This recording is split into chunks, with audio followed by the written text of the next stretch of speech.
Welcome back to Midlife by Design. In today's episode, I'm talking with Amanda Ewin, a lifestyle coach and meditation teacher who blends science and spirituality to help ambitious, sensitive women in business find joy. After leaving 28 years of marriage with 2 teenage kids, coming out as a gay woman, and changing careers, Amanda redesigned her life with resilience and by learning to prioritize her needs. So now she's thriving in Fremantle, Western Australia, and she guides others to navigate life's challenges and feel incredible every single day. Amanda finds joy in ocean swims year-round and dancing in the rain, and she is such a great example of a complete midlife transformation. Today, we dive into her human design to understanding the energetics behind these big shifts. I hope you love this episode as much as I loved connecting with Amanda. Welcome back to the Midlife by Design podcast.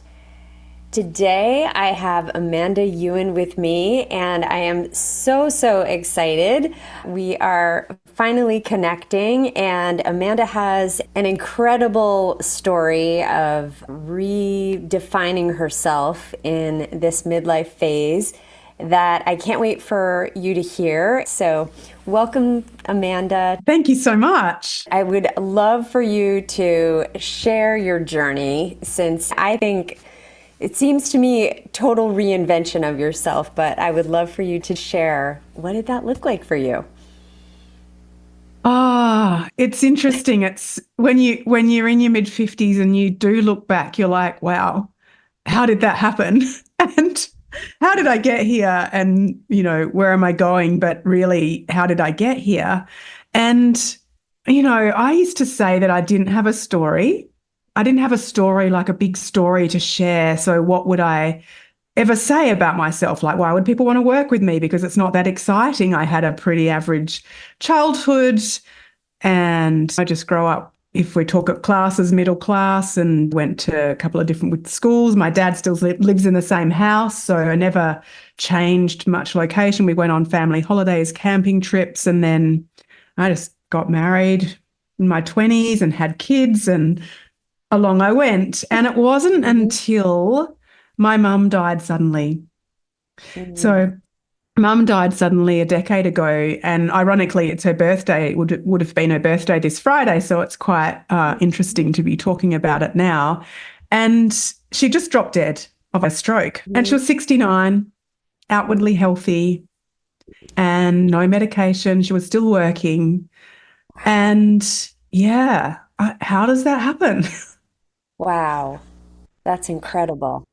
I'm so sorry. So, yeah, I'm very pragmatic, so I do believe that, whilst it's sad and I miss her intensely, I do believe that we are visitors and we come for a certain amount of time, and it's almost predetermined sometimes. It's hard to fathom that when you do lose somebody suddenly. So I lost mum, and then my best friend died within the same 12-month period, and she was 45 and had a fairly long journey with cancer. She had kidney cancer and left 3 teenage boys behind. And I was living away from where I'd grown up. So my friend and my mum lived in Perth in the city, and I was living 17-hour drive north of there. So I wasn't seeing people that often, but I was engulfed in this new life where I was just crazy busy. And I was mountain bike riding and racing. And on those mountain bike training rides, I'd be riding for 2 hours on my own through the hills, really rocky, rugged terrain, super hot climate. And I started thinking, why? Like, why did they die? And what am I doing? What can I do differently? And that started my journey. So that was really the catalyst into then. I was already working with a coach, so we just looked at more of why am I doing what I'm doing.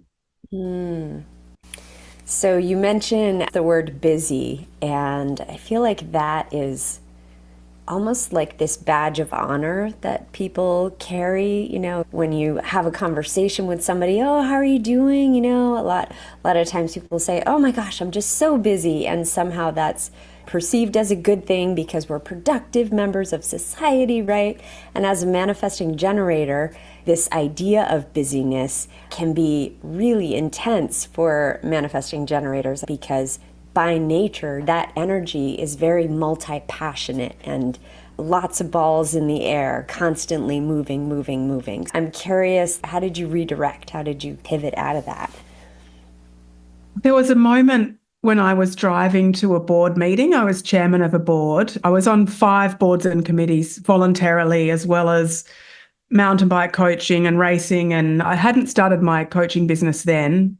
That loss evolved into that happening. And I was a mum of 2 young girls and a wife and everything else. And I was driving to this board meeting and I was just thinking, what am I doing? Like, I'd picked up the kids from school, done their activities, literally thrown dinner on the table and raced out the door. I was always racing. And I'm driving to the meeting going, I don't even like this. I don't even want to be there. Why am I doing this? And, consciously I said yes because someone invited me. I felt amazing to be invited.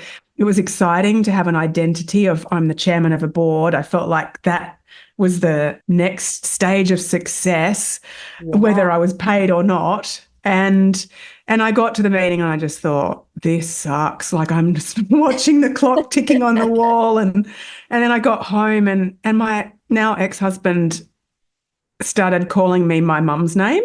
Like he said, it's just like being with Wendy, which was mum's name, because she had a very similar life. And I don't know whether it was one day, I just suddenly went, oh my goodness, I'm living this secondhand life because that's what I thought I needed to do to be successful. That's a scary realization. If anyone's sitting here nodding, if you're listening and you're nodding, it's time to do something about it.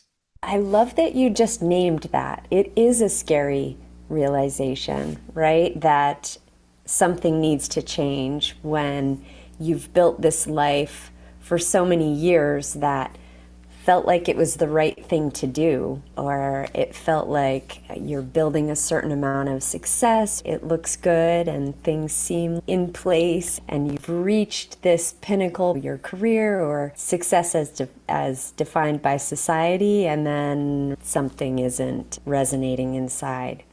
So you were a podiatrist? Yes. Okay. So you had this medical background. You have all of these. I mean, what you described is classic manifesting generator in terms of having all the things, right?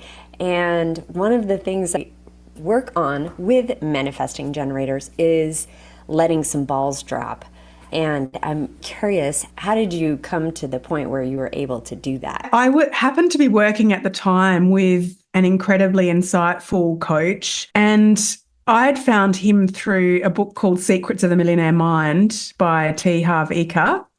And he was based in Singapore, and I was working on my money mindset with him, I thought. But of course, it covers all aspects of your life. So when I'm onto a good thing, I stick with it. So we ended up working together for a while. And I remember him saying one day, you have this plate, like you've been to a buffet and you've got this plate and you're piling everything onto it.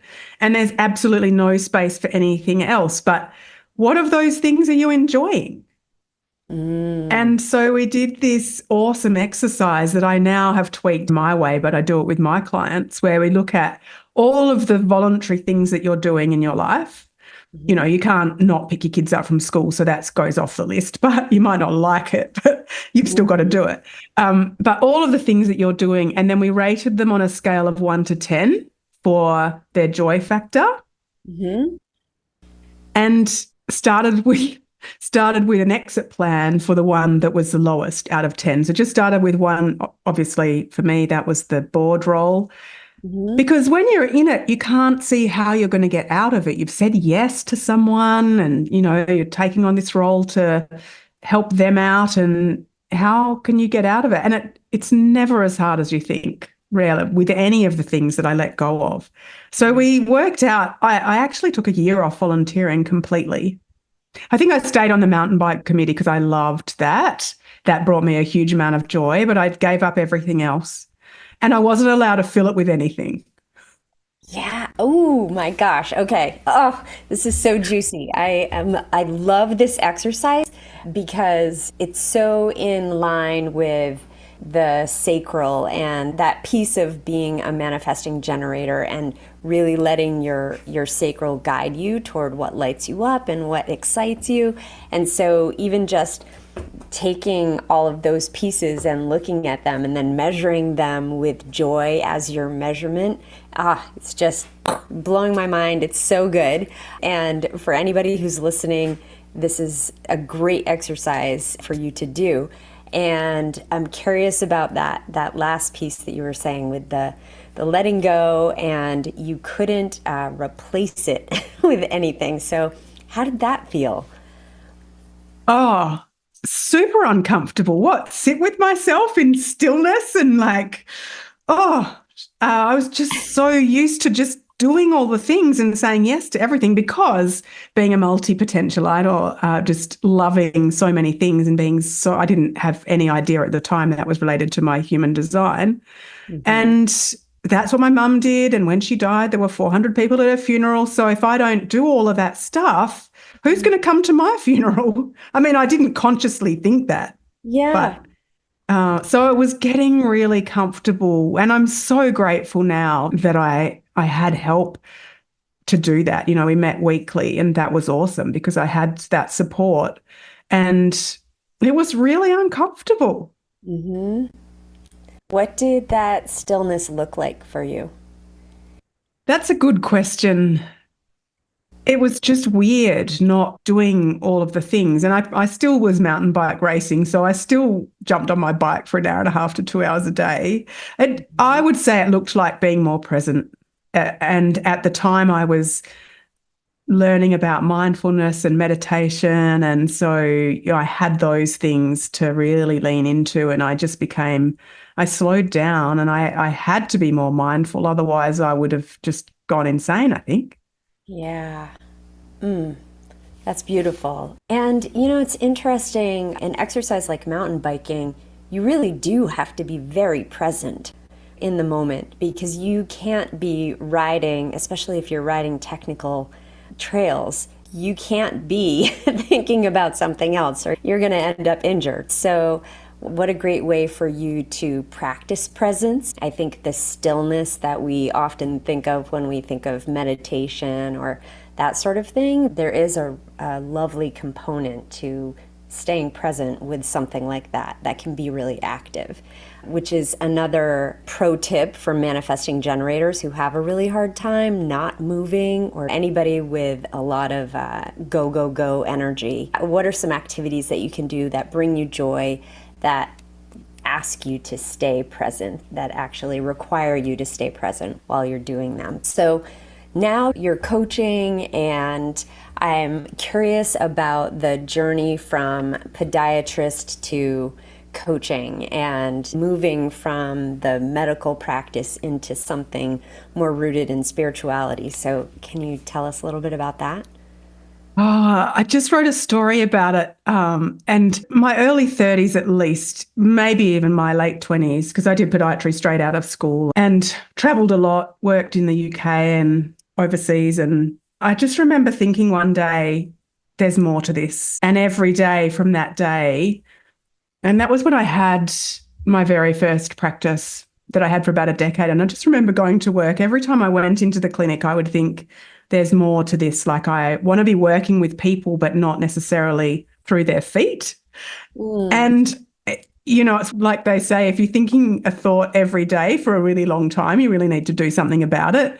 And it wasn't until I went to Karatha and spent 4 hours in a discovery session when I was at a conference on this board that I didn't want to be on. And I just Googled a life coach and they did a discovery session, a 4 hour discovery session. I got in a taxi 30 minutes across the city. It feels weird even saying that I did that. And I sat in her room, and we just went through everything. And she said, what's the first thing that you can do to action whatever your next step is, whether it's coaching or whatever it looked like? And I asked a friend to run a workshop with me. She was my first business coach and we became friends. And that was literally the first day. I remember the end of that day. We just did a clarity and direction. It was February, beginning of the year. 13 women came, signed up for the day. I cooked because I love to cook. And I remember at the end of the day thinking, I want to bottle this feeling. This is it. Like, I've landed. This is exactly what I want to be doing. And that was meditation, mindfulness that I was teaching and listening to your intuition, following your inner guide. And then I continued to do podiatry after that because, all the stories about how can I make this a thing and will anyone pay me to do it and all of those things. But when I was doing podiatry, I'd be doing people's feet and I was much more interested in why they weren't changing habits, why they kept doing the same things over and over and over, and why they were so crazy busy all the time and not changing it. Isn't it interesting how life can provide those breadcrumbs for us? And if we're just aware and also willing to pay attention to them, then they can bring us where we are meant to be. You mentioned listening to your intuition, and I'm curious about this gut instinct for you. So you're a sacral manifesting generator, and with sacral MGs, the idea is that your intuition will speak to you very much in the moment, and it's a flush or something. So I'm curious, how does it feel in your body when you get that gut instinct, and do you feel like you have, a good relationship with it? I'm just curious about your intuition and how it works. I'm so intrigued by this topic because I always have noticed that I've had that gut feeling and it's a hell yeah or a no. And of course, my head and the societal conditioning and all of the things really confused that over the years until I've come down this path where I'm really living a life that I've designed. And then I really notice when I'm not listening to my intuition. And being in a really unhealthy marriage, there were so many times when I just completely ignored it because the only option for me then was to leave, but I didn't think that was an option. It wasn't really in my conscious mind. So I've always listened to it. And when I was going down the path of human design, I didn't know my birth time. And someone helped me channel it or find out. And that put me, I thought I was a Mani-Gen with a sacral, with that intuitive hit. And they said I was a manifester with splenic decision-making. And for a year I thought that, but it didn't sit with me, right? Like, like, but I get that sudden hit. And anyway, then I found a story that I wrote when I was 11 and it said my time of birth in it, which I figured my mum would have told me. And so, yes, I've come back to my pretty sure true Mani-Gen. They didn't record times of birth in Australia when I was born. So okay. So it's been a path, and it's only been in the past 6 months that I've come back to that. Oh, yes, I do absolutely have those hits. I mean, at that day when I went and saw that coach in Melbourne, like, who does that? Google's, I'm going to have an extra day across the other side of Australia, 5-hour flight away. I'm just going to Google life coaches and then I'll jump in a taxi and go and sit with someone that I've never met, spend $1,000 and spend 4 hours with them. That's a massive intuitive hit. Yeah, absolutely. And your willingness to follow it, I think, is kudos to you, and also evidence of growth and not questioning it, right? So how would you describe the feeling in your body when you get that hit? It's in, you can't see where I'm pointing to, but right in that that triangle below your ribs, like right in there. It's just a hit. It happened. It's almost like a rock drops on those really big intuitive ones, like that moment, the moment I knew I needed to leave my marriage, those massive rock drops. And when I fell in love with a woman after I'd left my marriage, and I had that moment that happened, that was a full body feeling, actually. That one. That one was a full body feeling, but often it'll just be in that hot sort of mid body area where it's just but then you have this whole body knowing, just this knowing. Yeah. Okay, so I love that, and part of what you're describing there is the splenic influence because your spleen is defined, so that is the center for intuition and safety. But that's more the language that you're using, the knowing kind of feeling, right? And then the sacral is that one that gives you the flush and the like, woo, and those words that kind of bubble out of your mouth when you're excited, or by contrast, when you're not excited, words like ew or ugh, those sorts of sounds that are really helpful because they're coming right from our bodies. So thank you for sharing that example. You mentioned feeling that drop when you knew you were going to leave your marriage. I'm curious, could you talk a little bit about that moment? Knew that that was what you were going to do, or that's maybe what you had to do? What did that look like for you? Was reasonably long process.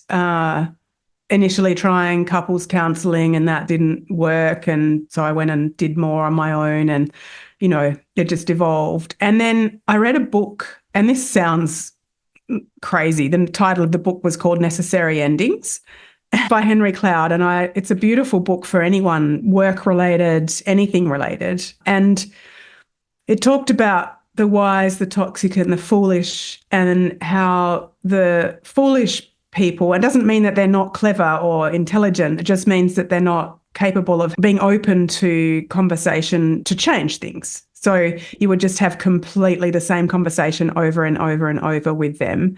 And that was what's happening in my marriage. And I was part of that. So I'm not there's no blame there. Mm-hmm. And then I realized that nothing was going to change. And if we couldn't change that through therapy or having a mediator, an external person helping with that communication, nothing was ever going to change. So I just had that moment of, you remember where you were standing. Like, it's 8 years ago, and I remember exactly where I was, the temperature of the air and what you were wearing almost. And just that knowing, oh, okay, now I need a plan. Yeah. Wow. And then when you fell in love with the woman, was that a complete surprise to you? Like what? Yeah. Okay. I'm nodding, and then I'm realizing it's a podcast. You might not always see me.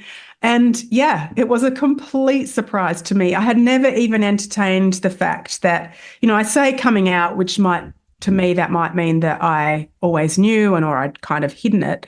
But in my conscious mind, I'd never kissed a woman, the Katy Perry song, never kissed a woman. I had never even really thought about it. Now when I look back, I go, oh, always had crushes on teachers and they were women, maybe. I don't know. It's been it's like going up in a rocket ship and coming down on a different planet. So, yeah, it was bizarre. We just had developed a friendship. I'd been separated for a year, and I went to a Wim Hof workshop on the other side of the country. It's funny, in Melbourne, the same place I had this life coach. I never correlated the two. There's something special about Melbourne for me. Yeah. And we'd been traveling together for 3 or 4 days, and I'd known her for a year, over a year. And we were both going through a breakup at the same time, for a fairly long period of time. And we were walking to dinner, and I just went, I don't know what this feeling is, but it's not like she's just my friend. And I was like, what's happening? Wow. And the ability to be open to that, I think, is commendable. To be willing to explore that side of yourself is just incredible. And I'm curious about going back to the idea of your sacral and how it functions. As a sacral manifesting generator, it's your decision maker. It's meant to tell you what's right for you in the moment. It's very much rooted in the moment, though. So I'm always curious with sacral authorities whether they find that things change perhaps over time. Like maybe you'll get a definite yes in the moment and then maybe not a little bit later, you know. So I'm curious if you have any experiences that you could share with that. It happens all the time. And I mean, I think about that, the intuitive hit I had on New Year's Eve, which was I need to go in the morning, knock on this woman's window because I was house sitting 5 minutes away because I lived away from the city then still, and she didn't anymore. And I need to go and knock on her window at sunrise and go and like tell her how I'm feeling because I'm driving back up north in 3 days. Mm. I mean, who does that when they're 49? Like, it's just like a teenager, but it was just that I need to do this and I'm Yeah. going to do it. And I wouldn't have, I look back and go far out. And then you look back and go, oh, was that the right thing to do or wasn't it? We had a 1.5 year relationship and it was wonderful and, I have no regrets. Sometimes I wonder if I should action those intuitive hits. Sometimes they come and bite you on the bum afterwards, but it's always an incredible experience and I learn things from them. The Right. times when I don't, like, I'll get the hit but not necessarily action it and then I'll change my mind. I wonder if it's more my conscious thinking getting in the way and my sensible self going, oh no, don't do that. Yeah. Yeah. That makes a lot of sense to me. And when people are experimenting with their human design, and I encourage them, if you have a sacral authority, it's going to tell you in the moment whether it's a yes, like you said, a hell yeah, or a no. And if it's not a hell yeah, then it's a no. And I think people conflate the expectation that then that will lead them toward the best possible outcome and things are going to be rainbows and unicorns. And that's not always the case. Yes, your body is telling you that this is the right thing to do and this is the direction to take because it's your soul assignment, right? You need to take that path in order to learn what you came here to learn, in order to be who you came here to be, not necessarily because it's going to avoid hurt or avoid hard lessons. It's just that this is what's meant for you now in this time. So I love that you just expressed that. And, you had a 1.5 year relationship with this woman. So just a beautiful story. Thank you so much for sharing that. I'd love to talk about 2 other components of your design, which are your identity center and your emotional solar plexus, both of which are undefined. So when you have a center that's not defined, you take in others' energy and amplify it. So yeah, you're taking a deep breath here, and it's interesting because of your story here.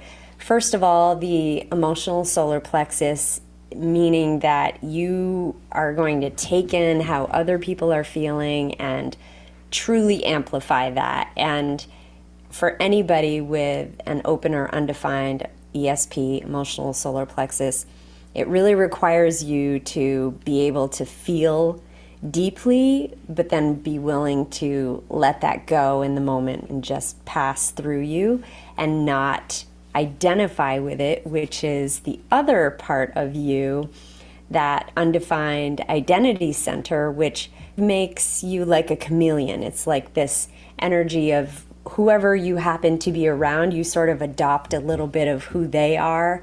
You take on that identity, and then you go with a different group of people and you take on a little bit of that identity.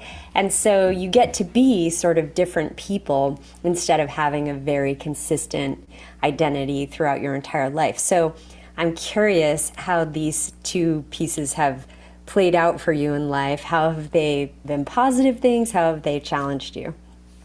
I can think of a lot more challenges than positive things. And now leaning into it, the more I'm learning about it, and I'm still really intrigued. Like, I'm just sitting here when you mentioned the question, I'm just like, oh, Mhm. wow. It's just, Even when I do quizzes, I'm a chameleon. Like I'm a bit of everything. I never am one defined thing. And similarly with healthcare, if I go to seek alternative healthcare, people are like, "Oh, this acupuncture fixed everything, or something fixed everything." And for me, there's never one thing. I don't know whether that's related as well. It's always little bits of everything, and Right.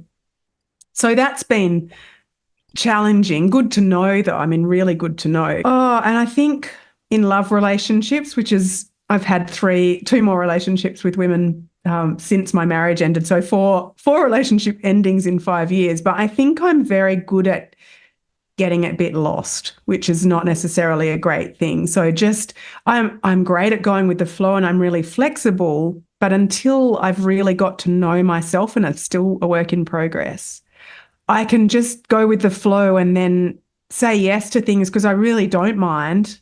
I really don't mind what I have for dinner, and I really don't mind whether I go for a drive or I don't.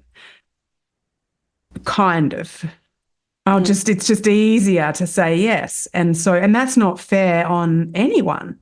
It's Mm-hmm. certainly if it's not, but I don't yet have that massive conscious thought of, oh, I don't really want to do that. So I'm just so blendy. And that happened through high school as well with friendships. I would just sort of never have this one long-term friend. I would always go between, but it wasn't always in a healthy way. So probably more challenging because I didn't know what was wrong with me. Like, what is wrong with me? Yeah. Oh my gosh. That's such a beautiful way of describing the experience of that undefined identity center, especially. And first of all, what I would encourage you to do is rely on your sacral and ask people to communicate with you in yes or no questions. You know, they could do a this or that. Do you want to go for a car ride or do you want to go for a bike ride? And then listen to your sacral and let your sacral just speak. And if you don't feel anything, then it's a no, right? For both of those things. So give me some other choices, kind of thing. But the way that you're describing this undefined identity is it can be a really beautiful thing. Wherever we're undefined in our designs, we have the opportunity again to take in and amplify other people's energy, but it's also where we develop wisdom through our experiences. And so understanding that sort of chameleon component of us. I have an undefined G center as well. So I very much can understand where you're coming from when you talk about kind of blending and, you know, going with the flow. And that's where you really lean into your authority.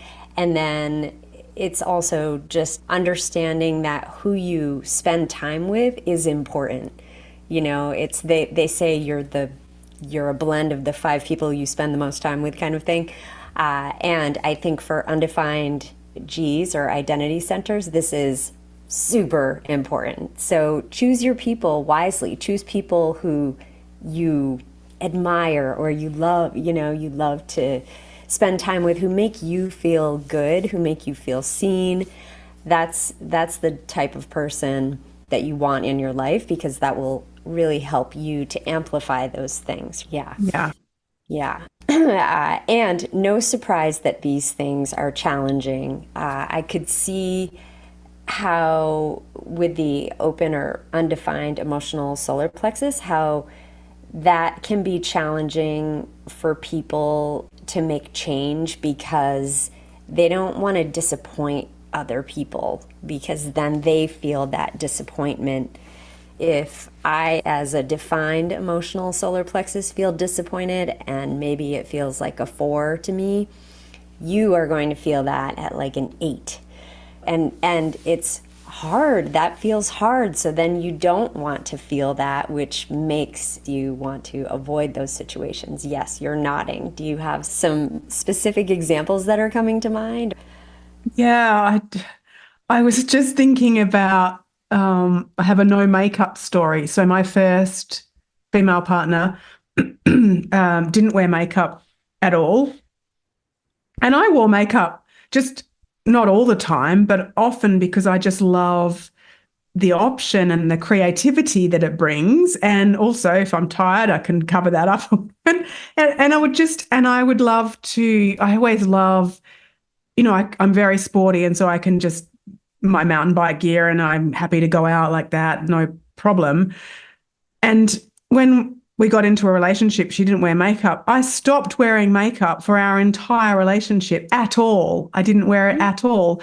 And we would go, I remember going to a couple of weddings and she'd be like, oh, we'll just go for a swim beforehand and then we'll go to the wedding. I'm like straight from the swimming pool, no makeup, no hair dryers, no anything. And I just did. And it was amazing because, the world didn't end. But I always felt just that I didn't, not that I cared what people thought about me. I just like that, going to a beautiful place and being able to dress up. And I let go of that part of me that really enjoys that, just to blend in, because it was easier than being a hassle and wanting to not go for the swim or come home first or have to take heaps more clothes. And so that was the first thing that came to mind when you mentioned the chameleon. I'm just blend in, I'll just do that. And now I'm really enjoying wearing makeup again and just dressing up and when I want to, and realizing how much, I did do that. Not really. I mean, it was a great experiment. And it certainly wasn't on her. She never mentioned it at all, but it's just something that I chose to do, and that blendy thing. Does that fit with the... Definitely with the Undefined Identity Center, that's such a great story and example of how you can sort of lose yourself a little bit. And the Undefined Identity Center, it's a chance to experiment with these different things too, and try them on for size and see how they feel and see if they make you feel good, which it's part of that wisdom building.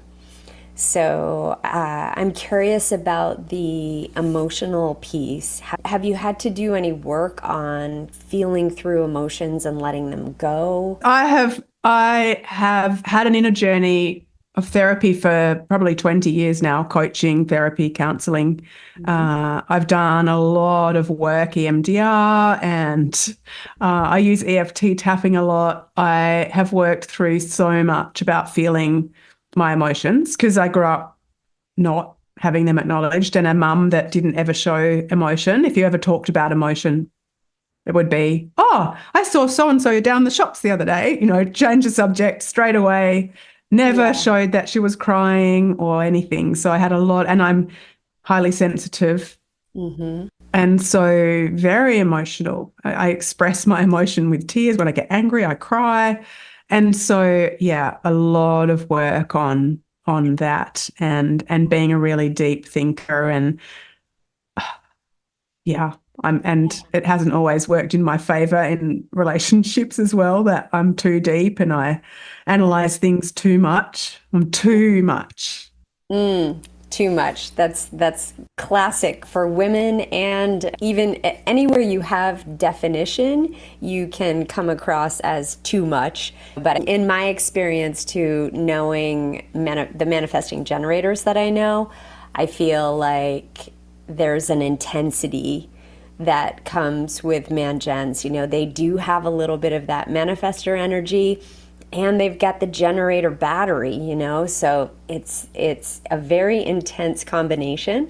So no surprise that you've been called that, and just kick that crap to the curb, right? That's that's a bunch of BS. I'm curious, so your sun gate, which I kind of liken it to your zodiac sun sign, it carries a lot of your energy. So for you, your sun gate is the gate 18, which is the gate of corrections. And it's so funny, when I was looking at your chart, I was like, oh my God. Thank you, universe, for bringing us together, because I would say this is one of the gates. It's an electromagnetic for me. So my gate 50 reaches for the 18, but I struggle with it. Like I tend to kind of crawl into my little crab self as a Cancer and put my shell up and say, I don't want to be corrected. I never want to be wrong. I have to be the good girl, you know? So I'm curious how you've used this energy, because the intention with this energy is that it looks for places of correction in order to direct people toward more joy. And I think it's fascinating the kind of work that you're doing, you know, bounce out of bed, and it feels just so aligned. So I'm curious if you could just talk a little bit about that. So I find this all so interesting and intriguing. And I'm always trying to enhance situations and correct things so that I can be my best self. Therefore, the people around me can enjoy things more and not have to put up with my BS. Or I'm always ever curious about how I can not change who I am. I want to be more accepting of who I am, but how I can work with it and how I can do better, be better, you know, just grow. And that's what led me to coaching, just my curiosity to improve my own self. And then, wow, I could help other people with this. And I think I'm like a gatherer of information to share it with people, but also to help myself, which is where it all started. My library is full of self-help books. I'm trying to get better at reading fiction. And the funny thing is, Laurie, my therapist often said to me, your homework is to not do anything. I don't want you to read any books or Google anything. I just want you to just be, because she'd be like, you're always seeking the answers. Yeah, that doesn't surprise me. Do you find, though, that it helps you in working with your clients? In so many ways, because I can see them where I was, and then I know what helped me, and I know what I could have done faster as well, so I can help them find a more linear line, if there ever is one. And I have this vision and this kind of intuitive knowing for them about what they might need, and it isn't necessarily exactly what I needed, but a blend of those things. So I think one of my superpowers is just having this vision of how things could be better, but the simple steps to get there, and then knowing the science behind change and habit change and all of those, but blending that with that intuitive hit as well. And you're smiling, so you're just nodding. So Yeah, generator here. So lots of nodding, lots of, So one of the things that you talk about in your pod is feeling incredible every single day. And so I'm curious, what are your secrets to that? I'm just about to write, probably by the time this goes live, my challenge will be over, to feel freaking fabulous. So this is the foundation, is finding the things that bring you joy. A lot of my clients don't even know that anymore. They can't even remember the last time they played or had fun or what that looked like. And so coming back to, I love visualization. I use it a lot in my work, and just looking back at a time where you felt pure joy, where you were absolutely in the moment and nothing else mattered, and you can feel it. And it could have been last week. I mean, it might have been today, may not have been. I just have the same vision every time. And I mean, I feel joy a lot, but this vision comes to me, and I'd separated and I'd gone to a retreat with some women on the East Coast, and I went in the ocean, and I'm just taken back to that moment. We hadn't formally separated. I didn't know what my life was going to look like, but I had said the marriage is over. How that could have been a joyous moment, I don't know, but that's where I went back to, just this feeling of everything's going to be fine. And so how can you recreate that feeling, and what else brings you joy in the moment? You know, for me, just even going for a walk and just noticing the different plants in a half an hour walk every time. How can there be so many plants that I've never seen before?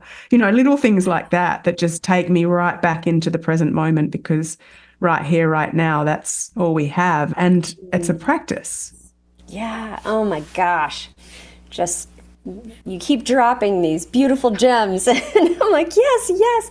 The idea of joyousness as being present is so beautiful, because I think that a lot of people feel like joy has to be excitement or oh, I'm laughing in hilarity, and I'm surrounded by friends and all my loved ones, etc., etc. And sometimes that's what joy looks like, right? But what you just described is another way that joy can present itself. So helping people to expand their definition of joy and then help them to get back to it, because I have experienced the same thing where some of the people I work with don't even remember what lights them up or even how to feel it in their bodies, which can happen due to trauma, sometimes. And I also know that with manifesting generators who move so quickly, there can be a disconnect with their body when actually tuning into that feeling. Yeah. Mm-hmm. So with this overhaul of your life, what advice would you give to somebody who's considering a major overhaul, or just feeling like, okay, my skin doesn't fit quite right anymore? What would you say? I would say ask for help, and ideally pay someone to help you, because your friends are fine and, they're wonderful to bounce ideas off with, but somebody that has been there before, has the skills to help you navigate that next step, and to find someone that you're aligned with. It might be human design that speaks to you, and then someone who works in that area using that as a tool, and just first of all putting it out to the universe. Like, I've listened to this podcast and I'm just putting it out there, universe, that I want some help, and just show me the signs. Be really clear about those signs and show me the signs of who that person might be. And that person will appear. It might be today, it might be next month, it might be next year, but they'll just come along at the very right time once you've put it out there. And seeking help just changes everything. Having that support, Laurie, from working with your clients, when you ask for testimonials and get their feedback about what they loved, it's just having that person that listens unconditionally, that has their back, that keeps them accountable, the gentle, tough love, and also the encouragement. How are you celebrating that small win? It's not just about seeking things all the time. It's just how to enjoy the journey along the way. Ask for help. So good. So good. And you've mentioned throughout this entire conversation the way that you sought help and how it helped you. So thank you for also modeling that. And I love the idea of asking the universe first to help bring that person to you, because sometimes it's hard to know who that person might be. And listening to a podcast is a great way to find them, or sometimes the most random things. Like you mentioned earlier, you were reading a book, The Secrets of the Millionaire Mind, and that's how you found your first coach. Well, thank you so much, Amanda. This has been such an amazing conversation. I love all the Manny-Jen-ness of you and your life, and how things have unfolded for you is such a beautiful example of what is possible during midlife if you just have the courage. So thank you so much. Thank you. It's an absolute pleasure. Can you tell us where to find you? What are you offering? You mentioned a challenge, so tell us a little bit about that. Yes, so I run 5-day challenges, the Feel Freaking Fabulous Challenge, which is all about finding more joy and just creating the headspace, energy and time to have more fun and focus on your well-being. So you can go on the wait list for that. And I'm amandaewin.com, EWIN. You can find me on socials, on LinkedIn, at that very same place, and on my podcast, Bounce Out of Bed. Perfect. Love it. Excellent. Well, thank you again. I appreciate your time. Awesome. Thank you. Thank you so much for listening to Midlife by Design.